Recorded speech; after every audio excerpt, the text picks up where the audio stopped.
Ustaz, pertama ini kita sambung program cuti sekolah saya buat untuk revision tingkatan 4. Ini dah masuk topik yang seterusnya dalam tingkatan 4 iaitu penakulan logik kan. Ini simple je. Yang pertama kita tengok kat sini.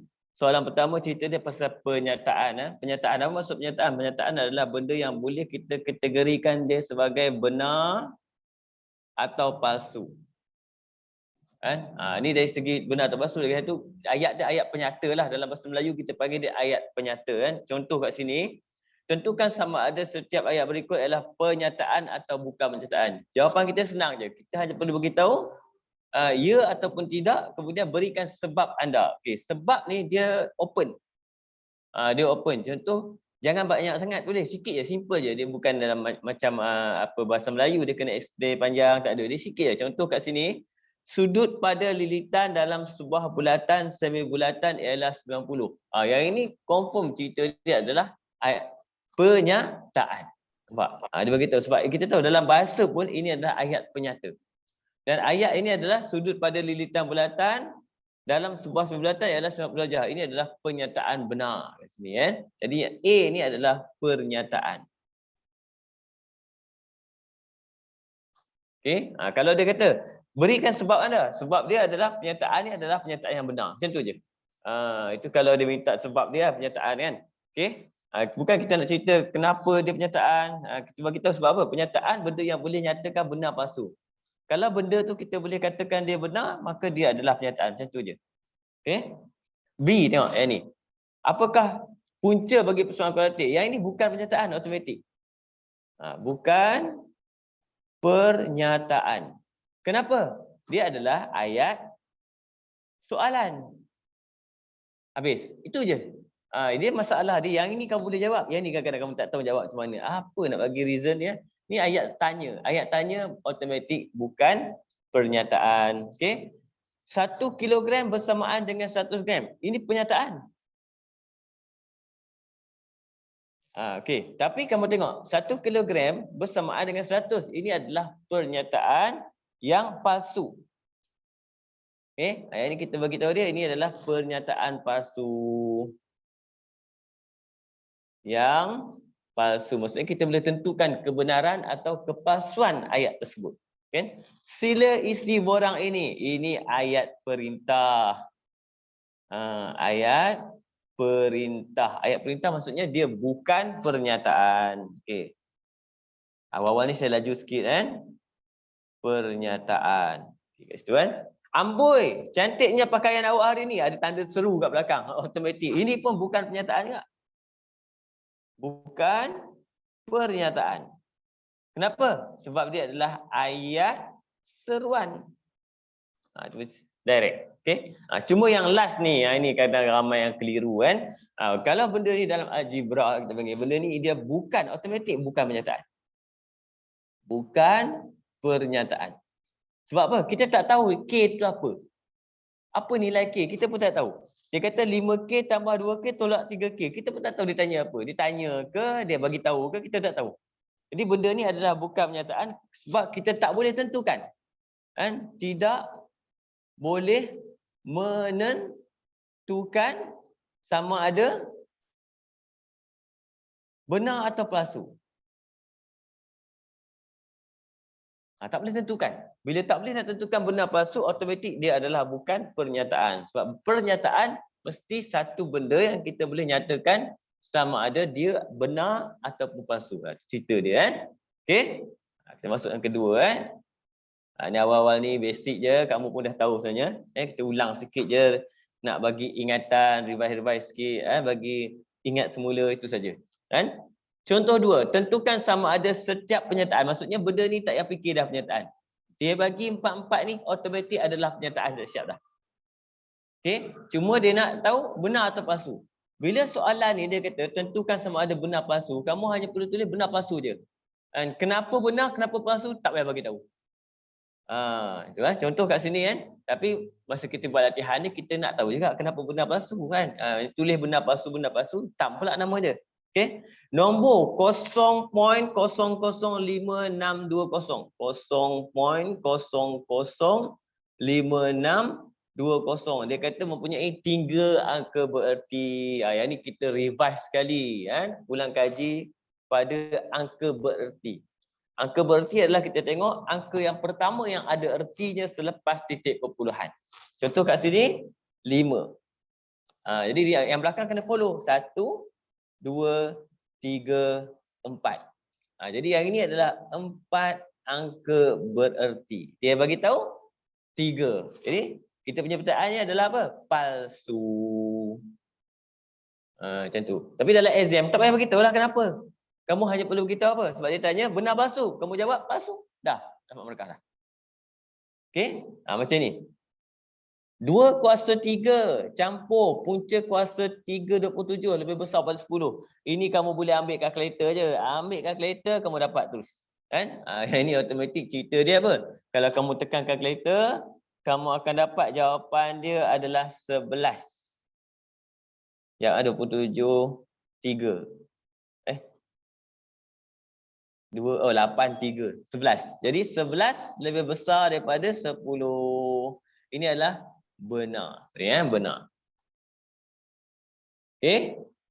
Yang ni pula kan. Semua ungkapan kuadratik boleh difaktorkan. Semua ungkapan kuadratik boleh difaktorkan. Yang ni kadang-kadang ramai yang salah kan. Sebenarnya ini adalah ungkapan palsu. Tak semestinya semua boleh faktor. Kalau kita tekan kalkulator tu pun ada yang tak boleh faktor. Yang kita dapat yang ke atas tu ada imaginary tu kan. Ini bukan semua kuadratik yang boleh difaktorkan.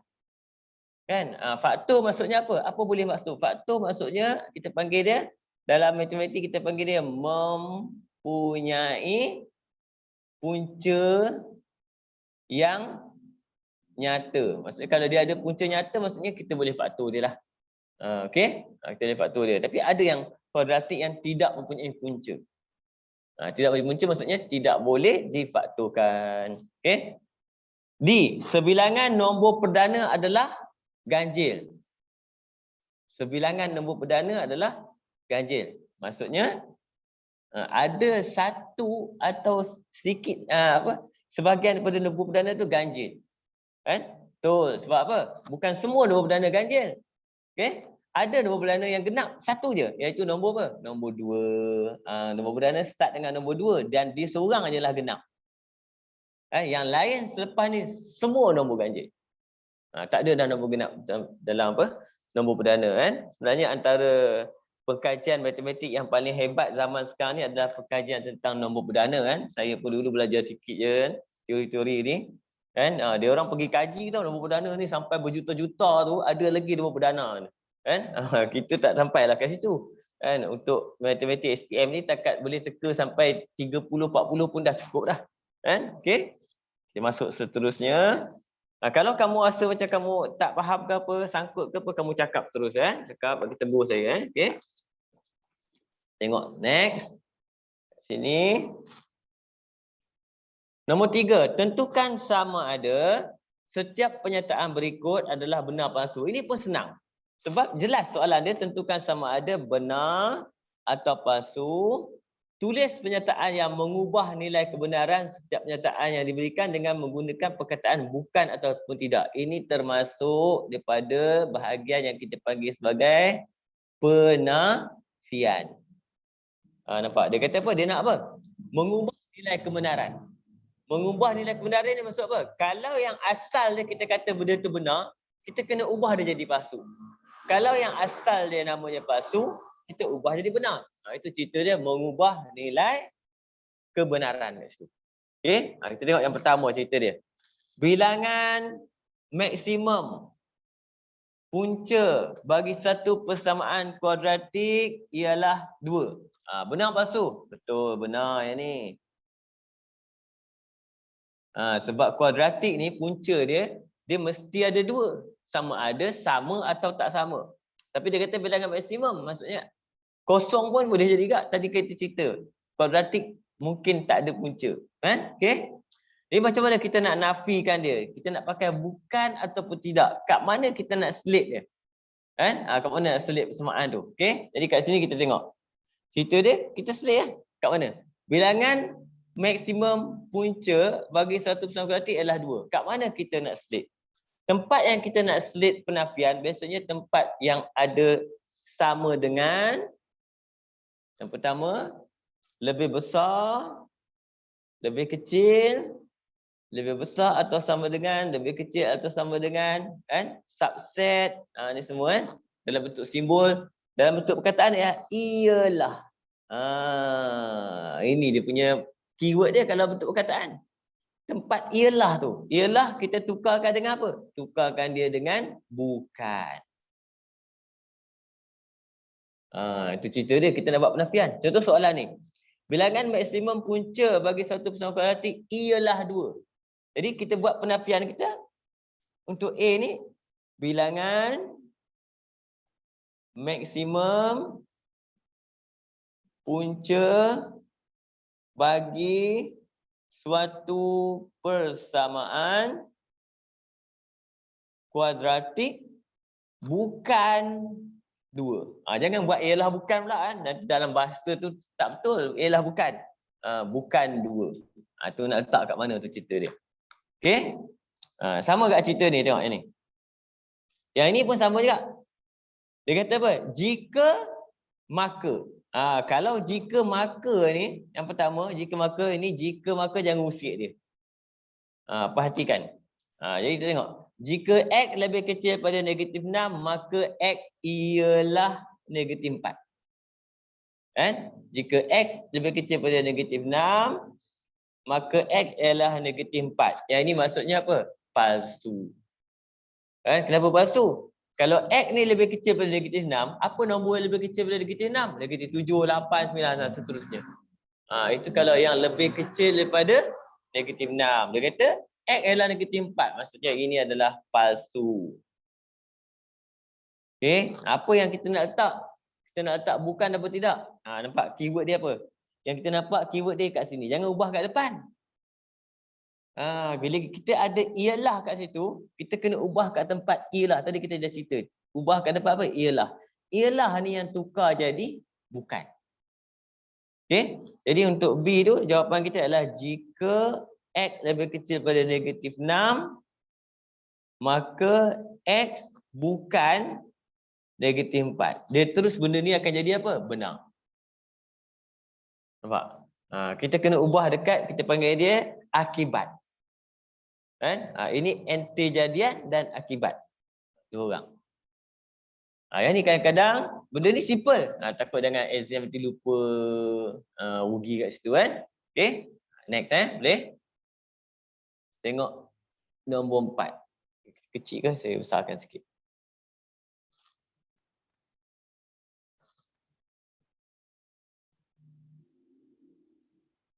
Empat okey. Tentukan sama ada setiap pernyataan majmuk. Majmuk maksudnya gabungan berikut adalah benar atau palsu kan. Okey, kalau majmuk ni apa cerita dia? Ada dua. Kalau majmuk maksudnya sama ada kita guna atau biasanya kan. Satu lagi apa? Dan. Kan? Atau dan. Okey, yang ni biasanya kamu dah tahu iaitu benar atau benar akan jadi benar. Kan? Benar atau palsu akan jadi benar juga. Palsu atau benar dia akan jadi benar juga. Palsu dia akan jadi palsu. Jadi kalau atau ni hanya satu saja yang palsu, iaitu kalau dua-dua palsu. Kan? Dan pula dia sebaliknya cerita dia kan. Dan pula kalau dia benar dan benar, ini benar sentiasa lah. Okey. Kalau benar dan palsu, dia akan jadi palsu. Palsu dan benar, dia akan jadi palsu. Palsu dan palsu, confirm palsu. Untuk dan pula, hanya benar-benar saja akan menjadi benar. Ini dia punya beza dia antara atau dan. Okey, itu majmuk. Contoh kat sini kita ambil A ni, saya tanda kat soalan je. Okey. 0.00204 mempunyai 3 akar berarti. Tadi kita dah ulang kaji sikit 3 akar berarti. Betul? 1, 2, 3. Benar. Right. Okey. Dan. Bulat dan. Kemudian 6450 adalah sama dengan 6.45 darab 10 kuasa 3. Betul ke? Kita test. 6.45 darab 10/3. 1, 2, 3. 6.450. Betul. Kan? Jadi benar dan benar. Jawapan kita adalah benar. Right je benar. Okey, itu cara kita test dia kan. Okey. B pula. 8 ialah punca bagi persamaan. 8 ialah punca bagi persamaan ni. Okey. Dan dia bagi dan itu.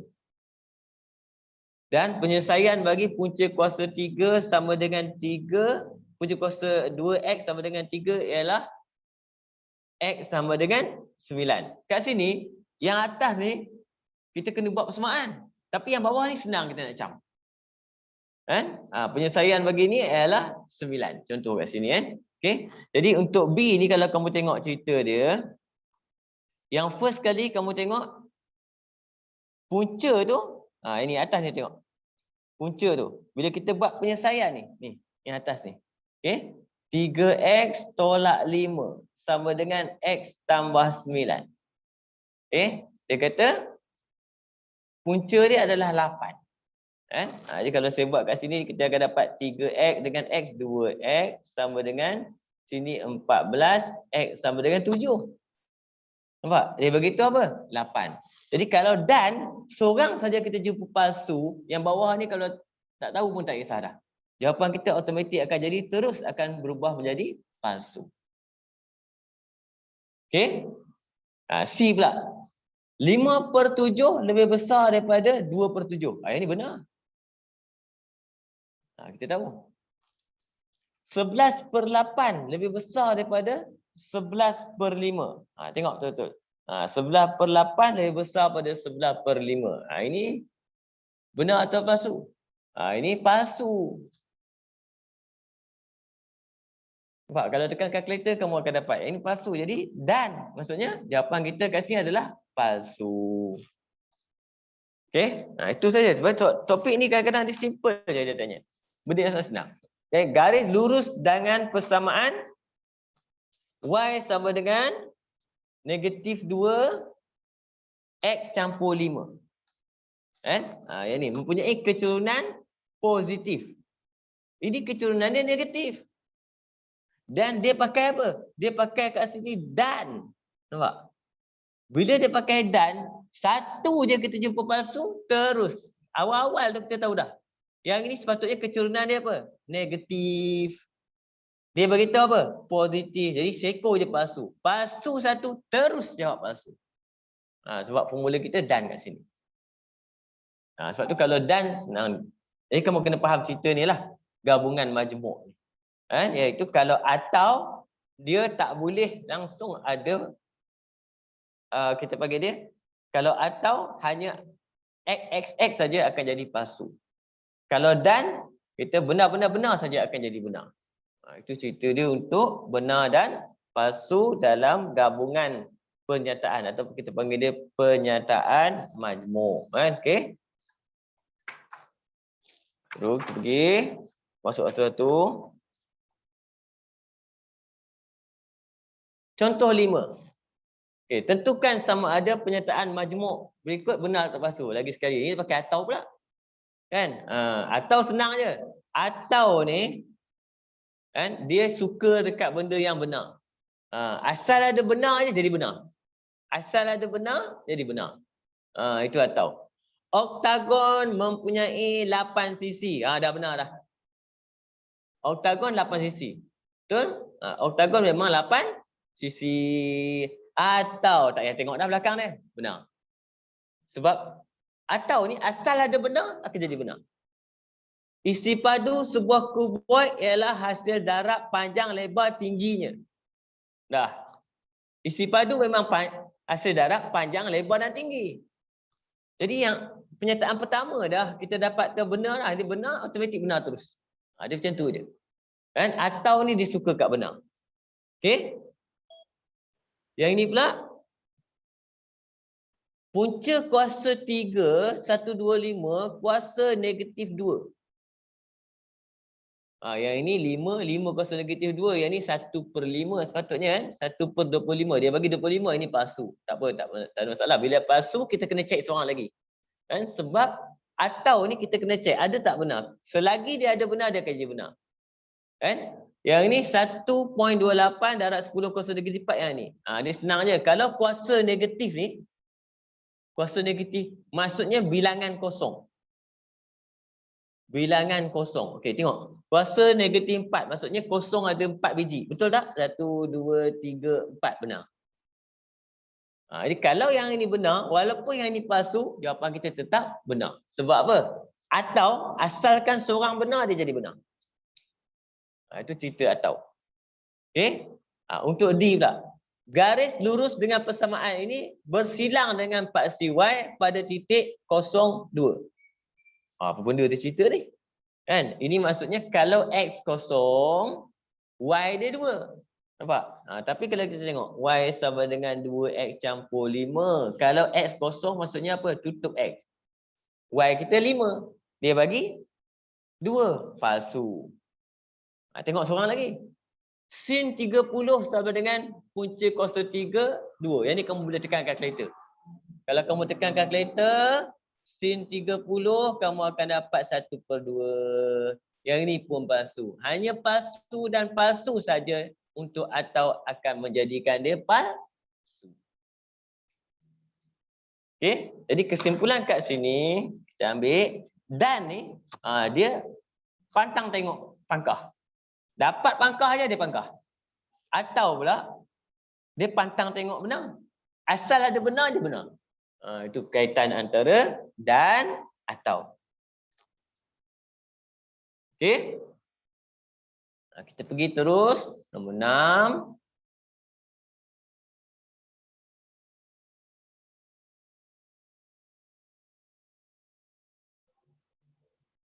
Okey. Nyatakan antijadian dan akibat. Ya, ini kadang nama je. Nama canggih. Antijadian. Akibat. Ini senang. Antijadian apa? Jika.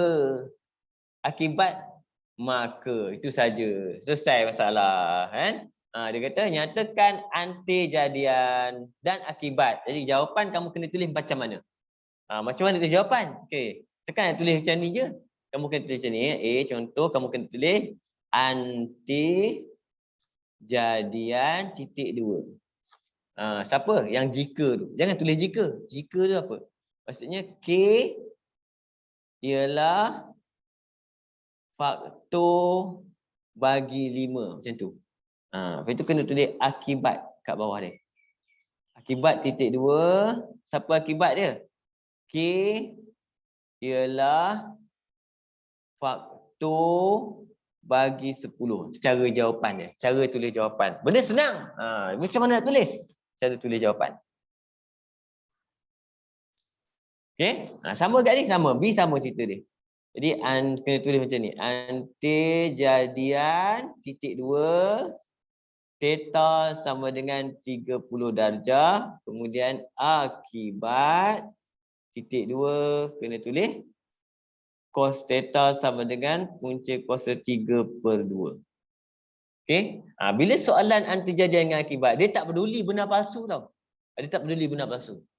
Kalau benda palsu pun dia tak kisah. Sebab soalan dia bukan tanya benar palsu, soalan dia tanya siapa antijadian, siapa akibat.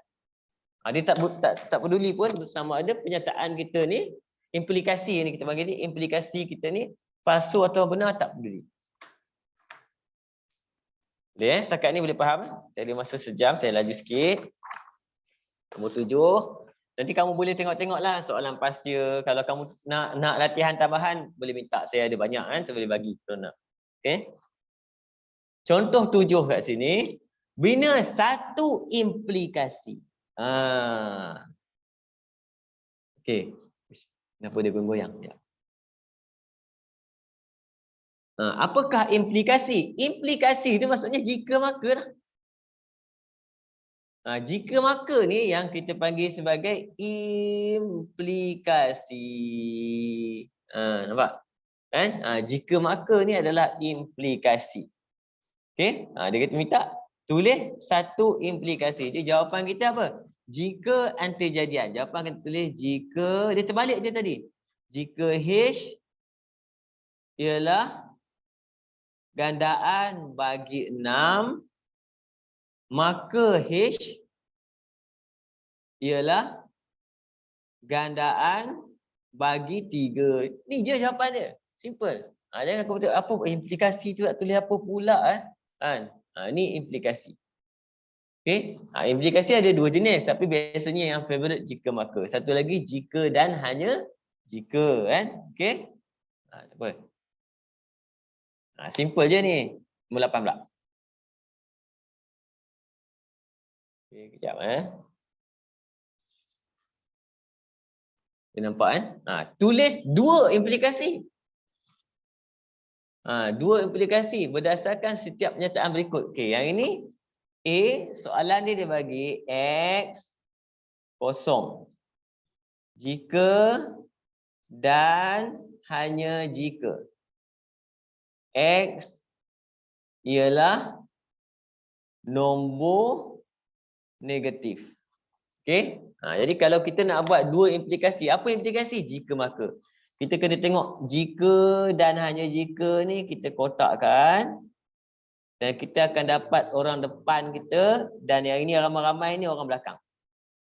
Jadi jawapan kita mula-mula kita ambil jika depan maka belakang nombor negatif. Lepas tu kita terbalikkan. Yang kedua kita ambil jika belakang dulu pula. X ialah nombor negatif maka X lebih kecil daripada kosong. Ini kita panggil dia cara kita buat 2 implikasi. Cara kita buat 2 implikasi. Jadi daripada jika dan jika pecahkan kepada 2 bahagian. Seorang depan, seorang belakang. Lepas tu jadi implikasi pertama, implikasi kedua. Nampak? Implikasi adalah jika maka. Okey? Ini senanglah. B pun sama, kamu boleh buat B nanti. Pecah, nampak? Saya tarik ni je.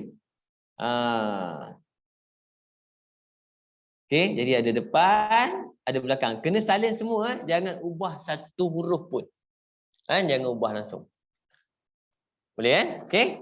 Saya teruskan Soalan banyak ni, kita takut tak sempat. Okey, nombor 9. Bina satu pernyataan dalam bentuk jika dan hanya jika. Dia terbalik. Dia terbalik. Dia bagi apa? 2 implikasi buat macam tu. Jadi yang mana kita nak ambil 2 implikasi ni? Kita kena ambil implikasi yang pertama. Jangan ambil yang kedua, ambil yang pertama. Yang ini. Dia bagi 2 benda yang sama, tapi kita ambil yang pertama. Itu kita terus tulis start dengan apa? Depan. Jangan jika garis, maka pun garis. Kita ambil lepas tu.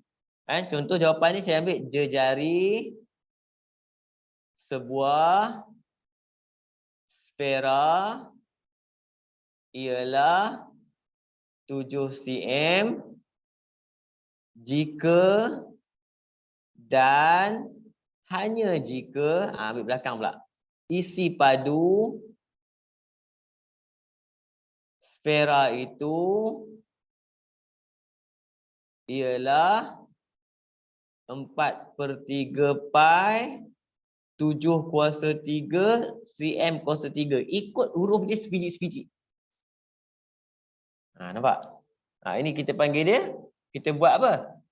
Satu pernyataan dalam bentuk jika, maka. Bawah ni pun sama cerita dia. Ambil yang mana? Ambil yang pertama. Ambil yang pertama. Boleh Boleh faham boleh faham. Saya terus masuk nombor 10 dah simple-simple ni. Kamu harap dalam exam kalau masuk soalan bahagian ni dia kamu kena score Saya target soalan bahagian ni biasanya penakkulan logik. Penakkulan logik ni biasanya dia duduk dekat paper 2. Kertas 2 kertas 2 soalan pendek. Soalan pendek maksudnya markah dia 5 hingga 6 markah. Dia ada A, B, C, D macam tu lah. Jadi kamu kena skor penuh lah. Semua. Tapi tak tahu bahagian mana masuk. Dia banyak tau benda ni. Okay. Nombor 10. Nombor 10 Nyatakan akas bagi setiap implikasi berikut. Nyatakan akas. Apa maksud akas? Okey, kita tengok. Kan? Akas ni dia macam ni. Simple je. Dia terbalikkan saja. Kan? Iaitu jika P maka Q. Jadi ini kita punya apa? Ini kita panggil dia implikasi kita. Implikasi. Bila kita terbalikkan dia akan jadi jika Q maka P. Benda ni kita panggil dia apa? Akas. Kita terbalik depan belakang tadi. Sama lebih kurang macam tadi sebenarnya. Itu maksud akas.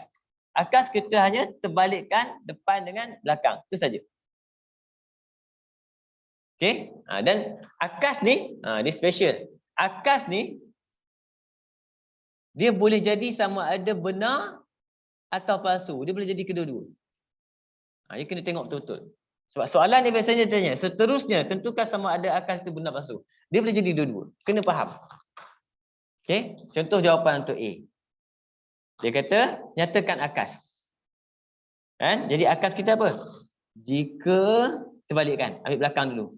Jika X ialah nombor genap, maka 7X ialah nombor genap. Jika X ialah nombor genap, maka 7X ialah nombor genap. Kamu kata tu benar ke tak? Kan? Jadi kamu kena fahamlah cerita dia. Kat sini, X adalah nombor genap. 7X nombor genap. Nombor genap ni special. Kalau nombor tu genap, ambillah nombor apa pun, darab dengan dia, dia tetap akan jadi nombor genap. Dia tak akan berubah. Kan? Jadi benda ni adalah benar. Akas dia benar.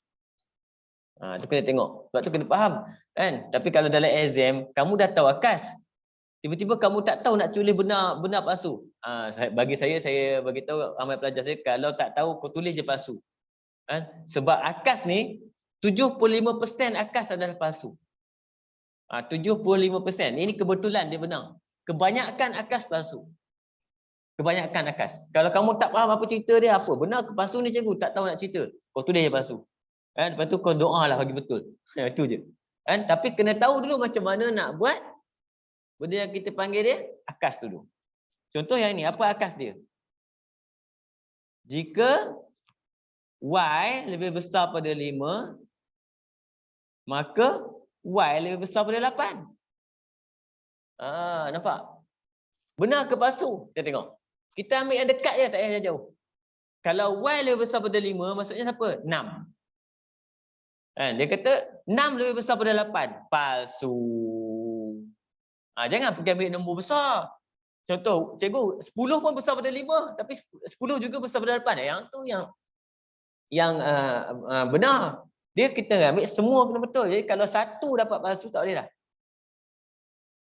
Nampak? Dia kena benar semua. Kita ambil nombor dekat lah. Kan? Jangan ambil je. Oh, kalau besar, ni pun besar. Benar. Itu masalah dia. Sebab tu kalau bagi tahu kamu, kalau dalam akas, kalau kamu confuse, kamu tulis je palsu. Sebab special dia, ni sebagai tahu akas. Special akas, okey. 75% daripada akas yang hidup di dunia ni adalah palsu. Yang hidup di dunia ni tak. Adalah palsu. 75%. 3/4. Okey. Pergi terus. Nombor 11. Nyatakan songsangan. Tadi akas. Ini dia main songsangan pula. Sudah. Apa benda pula songsangan ni? Kan? Okey. Songsangan ni, dia macam ni cerita dia. Songsangan. Okey. Dia punya contoh soalan ni dia kata, jika Y lebih besar pada X, maka negatif Y lebih kecil pada negatif X. Oh, dia bagi busir, dia punya ayat pun ada negatif-negatif ni. Ni baik ni. Okey. Yang ini sebenarnya, bila songsang, apa kita buat? Kita akan nafikan. Nafikan kedua-dua. Nafikan kedua-dua. Nafikan kedua-dua. Nafi maksudnya apa? Tadi yang saya cerita tadi. Sama ada kita ubah sama dengan, lebih besar, lebih kecil. Kan? Contoh yang ni, apa nak buat dia? Kita salin semula, kita buat songsangan adalah jika kalau Y lebih besar pada X. Apa penafian dia? Y lebih kecil atau sama dengan X. Itu kita nafikan dia, kita terbalikkan dia. Maka negatif Y ini akan jadi lebih besar atau sama dengan negatif X. Ini maksud songsangan. Kita nafi. Kan? Okey, formula dia macam ni. Formula untuk songsangan.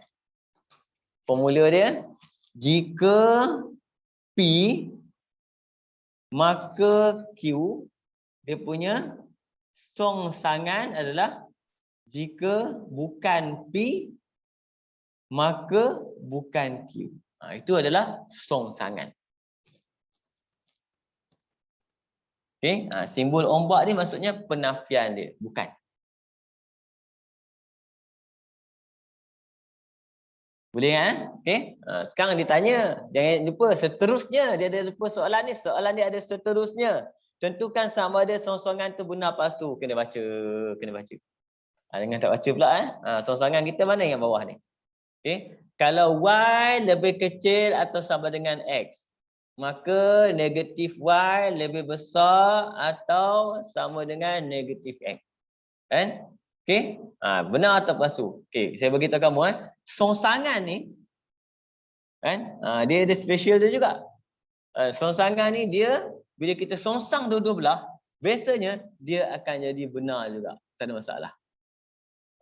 Iaitu kita tukarkan nafi dua-dua. Kan?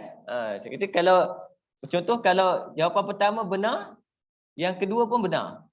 Jadi kalau kita nafi kedua, dua-dua palsu, dua-dua palsu. Jadi benda tu akan jadi betul sebenarnya.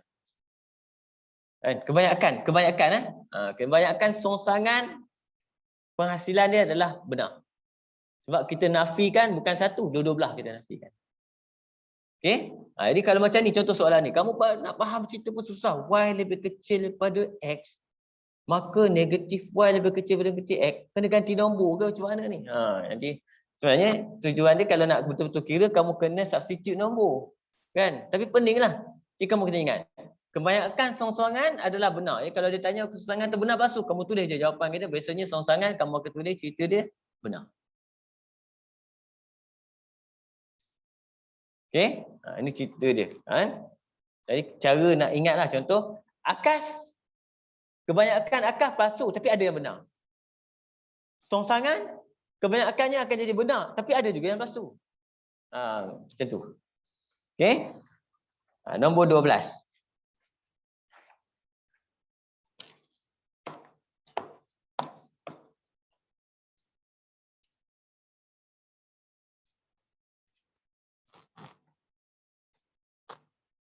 Okey, nombor 12 adalah kontrapositif.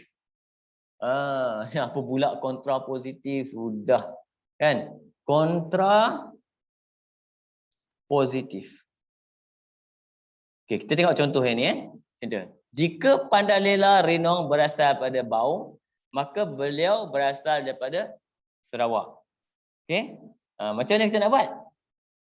Kontrapositif. Kontrapositif ni, dia letak dua-dua bukan? Macam tadi kan, dia akan nafikan juga. Dia akan nafikan. Kan? Okey, cuma dia ada beza sikit. Dia ada beza kan. Kontrapositif ni dia menafikan akas. Menafikan akas. Dia tadi songsangan, dia nafi terus. Kontrapositif dia nafikan akas. Contoh. Okey. Contoh kat sini kita ambil jika Pandalela Rinong berasal daripada Bau, maka beliau berasal dari Sarawak. Okey, apa akas dia? Akas kena terbalik. Akas kena terbalik. Jadi jawapan kita kat situ, jika Pandalela Rinong sorry. Dia kena terbalik. Beliau Pandalela Rinong lah. Beliau dia tak sonoh jika start beliau. Betul. Jika Pandalela Rinong berasal dari Sarawak. Kita kena buat apa? Menafikan akas. Bukan dari Sarawak.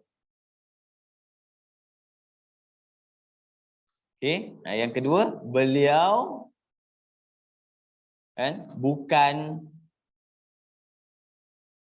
berasal dari Bau. Ni nak faham cerita ni. Kan? Okey. Cuma masalah kat sini sebab apa? Sebab yang dia start dengan ni sebab ada beliau ni. Beliau.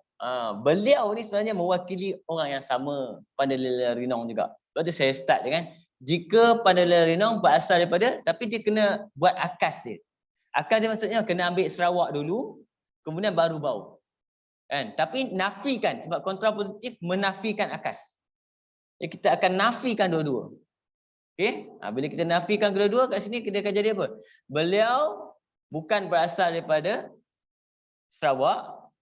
Kan? Mana marker saya hilang? Sorry. Maka beliau bukan berasal daripada Bau. Kan? Jadi pun sini kamu kena tengok cerita dia. Kan? Kalau kamu tengok cerita dia, yang ini benar. Dia tak ada masalah apa. Kan? Sebab kalau dia bukan berasal daripada Sarawak, maka dia bukan berasal daripada Bau, sebab Bau ni duduk kat Sarawak. Kan? Cuma biasanya kontrapositif ni lah. Dia kena tengok betul-betul cara dia. Cara kita nak buat dia, yang pertama ada apa? Ada 4 benda semua. Yang pertama, implikasi. Apa implikasi? Jika P, maka Q. Yang kedua, akas. Apa efek dia? Jika Q, maka P. Terbalikkan. Nampak? Kemudian apa? Kita masuk dekat songsangan. Okey, songsangan. Songsangan pula, dia akan ambil implikasi ni, dia nafikan implikasi. Jika bukan P, maka bukan Q. Dia direct. Kontrapositif. Kontrapositif, macam mana pula kontrapositif? Dia nafikan akas pula.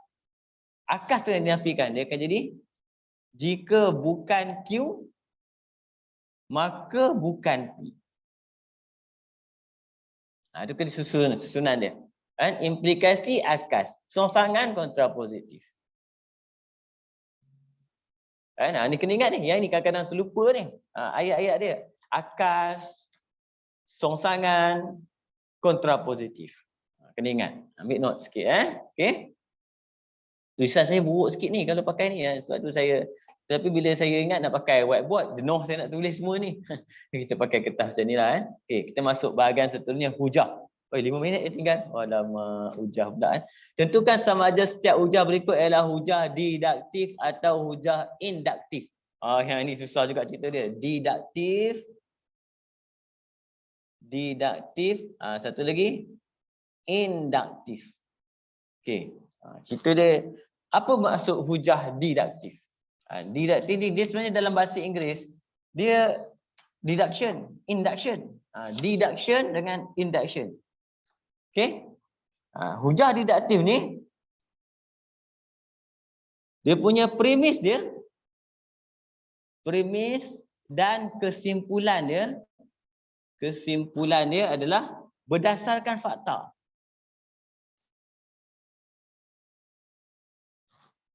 Fakta yang benar. Contoh yang benar. Hujah didaktif. Okey? Contoh. Hujah induktif pula. Hujah induktif ni macam mana? Hujah induktif ni biasanya kesimpulan, dia kuat kat kesimpulan.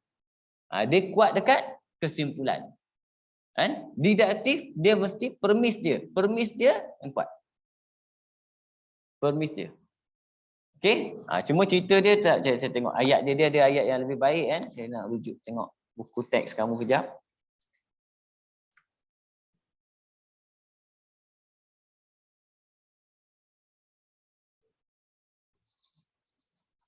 Okey. Didaktif ni dia lebih senang macam ni Kita ambil premis umum. Kesimpulan khusus. Induktif dia terbalik. Permis, khusus, kesimpulan, umum. Dia macam tu. Okey, apa maksud khusus dengan umum ni? Umum ni dia macam formula. Umum ni dia macam formula, ada satu formula tertentu. Kan? Umum. Okey? Ini kita buat contoh nanti 2 3 kita tengok yang contoh ni kan. Semua nombor dengan keadaan hasil tambah digit-digitnya ialah 3. Boleh dibahagi dengan 3. Okey? Yang ni dia punya apa? Dia punya premis atas tu. Semua nombor dengan keadaan hasil tambah digit-digitnya ialah 3, boleh dibahagikan dengan 3. Nampak? Kesimpulan dia, hasil tambah digit-digit bagi 462 boleh dibagi tepat dengan 3. Nampak? Jadi ke atas ni dia bagi tahu semua ni, maksudnya ini adalah premis dia dalam bentuk apa? Dalam bentuk satu formula tertentu. Ini bentuk kita panggil dia umum. Dia kata apa-apa nombor pun kalau hasil tambah digit-digitnya ialah 3 boleh bagi dengan 3. Ni maksudnya umum. Siapa-siapa boleh jadi kat sini. Tapi yang kat bawah ni nampak? Dia kata apa? Kesimpulan dia. Maka 462 boleh dibahagi dengan 3. Kesimpulan dia khusus. Khas hanya untuk 462 je. Okey? Yang ni yang susah kita nak tentukan sama ada dia didaktif atau induktif. Kalau kamu dah biasa buat, kamu akan nampak cerita dia induktif dan induktif. Yang kita selalu jumpa macam permis 1, permis 2, kesimpulan tu biasanya yang ini adalah kita panggil dia didaktif. Standard. Standard dia lah biasa. Okey? Contoh tengok B. Encik Lee mempunyai 3 orang anak. Encik Lee mempunyai 3 orang anak. Mavis, Anne dan Nick. Awal-awal lah dia tulis ni, nampak? Awal-awal lah benda ni, Encik Lee 3 orang anak. Maksudnya ini khusus. Awal-awal dah khusus lah. Orang lain tak boleh jadi anak Encik Lee. Encik Lee tak boleh jadi bapa dia orang ni. Tak boleh. Ini khusus. Kalau dia start dengan khusus, maksudnya automatik benda ni adalah induktif. Nampak? Tengok dia punya kesimpulan dia. Maka semua ahli keluarga Encik Lee menetap di Santakan. Maka semua ahli keluarga Encik Lee menetap di Santakan. Siapa keluarga Encik Lee? Siapa-siapa boleh. Asalkan ahli keluarga Encik Lee mesti duduk kat Santakan. Jadi umum. Yang ni yang kita nak tentukan. Yang ni yang selalu ramai masuk, bukan saja kamu. Saya pun kadang-kadang confused ni. Cerita nak tentukan didaktif dengan induktif. Itu berdasarkan pengalaman, ulang kaji, insya-Allah kita akan nampak. Cuba tengok C. Tengok, kamu cuba tengok yang boleh nampak. Kalau dah print boleh cantik. Kalau tak print tak apa, tengok nampak tak? Dia cerita pasal apa tu? Ikan salmon mempunyai kandungan omega 3 yang tinggi. Nampak? Umum ke khusus? Umum ke khusus? Ikan salmon mempunyai kandungan omega 3 yang tinggi. Memang dia dah beritahu lah. Ikan apa? Salmon. Kandungan apa? Omega 3 yang tinggi. Ini khusus. Khusus untuk apa? Ikan salmonnya. Nampak? Tahap omega 3 yang tinggi dalam badan dapat membantu mengekalkan kedekan badan. Maka dengan memakan ikan salmon yang banyak akan mengurangkan risiko penyakit jantung. Yang ni umum, bawah dia umum pula. Jadi start dengan khusus, automatik benda ni adalah induktif. Yang ni induktif, ini induktif, ini seorang aja yang didaktif. Sebab dia start dengan umum. Dua-dua ni start dengan khusus. Okey? Nanti kamu cek tengoklah, kalau saya salah kamu kena bagi tahu saya. Tapi saya rasa cara paling nak tahu induktif atau didaktif macam ni. Okey? Kita masuk sebelah. Nombor 14. Nombor 14. Okey. Dah sebelah. Tentukan sama ada setiap hujah berikut munasabah ataupun tidak. Yang ini satu lagi yang jam ni. Cerita tentang munasabah ataupun tidak munasibah. Munasibah pula. Munasabah. Macam mana nak tentukan munasabah? Dia ada formula dia. Formula dia untuk munasabah dengan tidak munasabah. Okey. Bila yang pertama, munasabah atau tidak, kita kena tengok betul-betul cerita dia. Kan? Biasanya kalau dia benar, munasabah. Benar, munasabah. Cerita dia. Okey, benar, munasabah. Kan? Kalau dia benar, tiba-tiba ada palsu kat situ, kita panggil dia tidak munasabah. Boleh faham kan? Okey, tengok nombor 14. Okey, yang pertama ayat dia tanya apa situ? Kata kat situ, tentukan sama ada setiap hujah berikut munasabah ataupun tidak. Kan? Okey. Yang pertama, semua heptagon mempunyai 9 sisi. Awal-awal penipu dah. Awal-awal dah salah. Heptagon berapa? 7. Nampak? Dia tak boleh awal-awal dia kata tu. Nampak? Automatik yang ini dah palsu. Bila palsu seekor, dia tak munasabah. Munasabah dia kena benar. Dia kena benar munasabah. Okey? Permis 1. Jika 2 digit terakhir satu nombor boleh dibahagi dengan 4, maka nombor itu boleh dibahagi dengan 4. Jika 2 digit terakhir satu nombor boleh dibagi 4, maka nombor itu bagi 4. 2 digit terakhir 924 boleh dibagi 4. 2 digit terakhir maksud 24.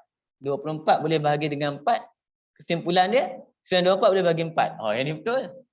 Sebab yang ini dia bagi syarat dia, yang ini dia ikut syarat dia benar, maka yang ini akan jadi benar. Automatik cerita dia yang ini adalah munasabah. Okey? Yang ini sebenarnya dulu, zaman-zaman saya dulu memang kena tahu benda ni. Kan? Campur semua nombor, kalau boleh bahagi 3, dia boleh bahagi 3. Sebab zaman dulu tak ada kalkulator. Sekarang benda ni ramai tak ambil tahu dah benda ni. Kan?